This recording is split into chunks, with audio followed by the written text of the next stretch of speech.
एक बार की बात है, जब गौतम बुद्ध मगध के राज के एक गांव में ठहरे हुए थे।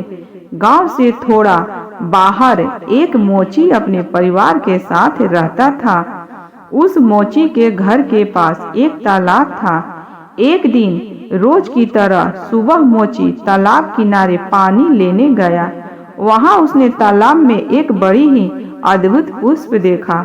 वह पुष्प देखने में बहुत ही सुंदर था और चमत्कारी भी प्रतीत हो रहा था। मोची ने तुरंत ही अपनी पत्नी को बुलाया और वह पुष्प उसे दिखाया। मोची की पत्नी आध्यात्मिक और धर्म में आस्था रखने वाली थी। वह पुष्प को देखते ही समझ गई कि जरूर कल यहाँ से गौतम बुद्ध जी गुजरे होंगे। उन्हीं के प्रताप से यह पुष्प खिला है। पुष्प को चमत्कारी मानकर मोची ने एक योजना बनाई। उसने अपनी योजना के बारे में पत्नी को बताया कि वह इस पुष्प को राजा को देगा और उनसे खूब सारी स्वर्ण मुद्राएं लेगा। उसकी पत्नी ने भी सोचा कि यह पुष्प उसके किसी काम का नहीं है, इसे राजा को ही दे दो, कम से कम कुछ कमाई तो होगी। पत्नी की सहमति के बाद मोची राजमहल की ओर निकल गया। राजमहल के रास्ते में उसे एक व्यापारी मिलता है। मोची के हाथ में पुष्प देखकर वह रुक जाता है। वह मोची से पूछता है कि भाई, यह पुष्प लेकर कहाँ जा रहे हो? मोची कहता है कि मैं यह पुष्प लेकर राजा के पास जा रहा हूँ।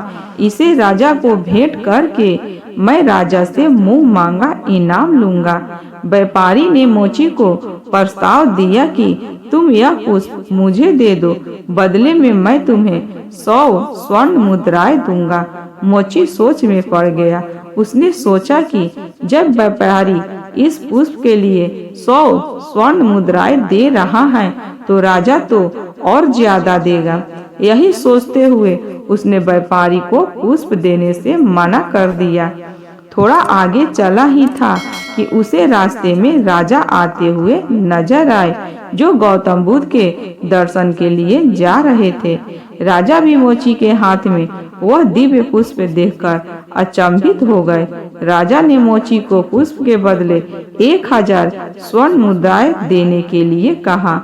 यह सुनते ही मोची के मन में एक अजीब सी चेतना आई और वह राजा को पुष्प न देकर दौड़ता हुआ सीधे महात्मा बुद्ध के पास जा पहुंचा।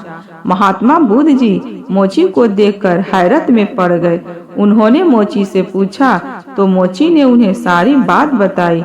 इसके बाद मोची ने वह पुष्प महात्मा गौतम बुद्ध के चरणों में अर्पित किया और उससे कहा कि पहले तो मेरे मन में पुष्प को देखकर लालच आ गया था, लेकिन अब मैं समझ गया हूँ कि जिसकी छाया पड़ने से ही एक पुष्प इतना दिव्य हो सकता है। अगर उसकी शरण में मैं चला जाऊं तो मेरा जीवन भी धन्य हो जाएगा। इसके बाद वह आजीवन महात्मा गौतम बुद्ध के शिष्य बन गया। इस कहानी से हमें सीख मिलती है। हमारी जिंदगी में हमें बहुत से चीजें अपनी तरफ आकर्षित करती है, लेकिन हमें उसके लालच में न फंसकर अपने ज्ञान का प्रयोग करके अपने जीवन में सही राह को चुनना चाहिए। वीडियो अच्छा लगे तो फ्रेंड्स एक लाइक जरूर करना और वीडियो आपको कैसा लगा कमेंट बॉक्स में अपनी राय जरूर बताना। धन्यवाद दोस्तों।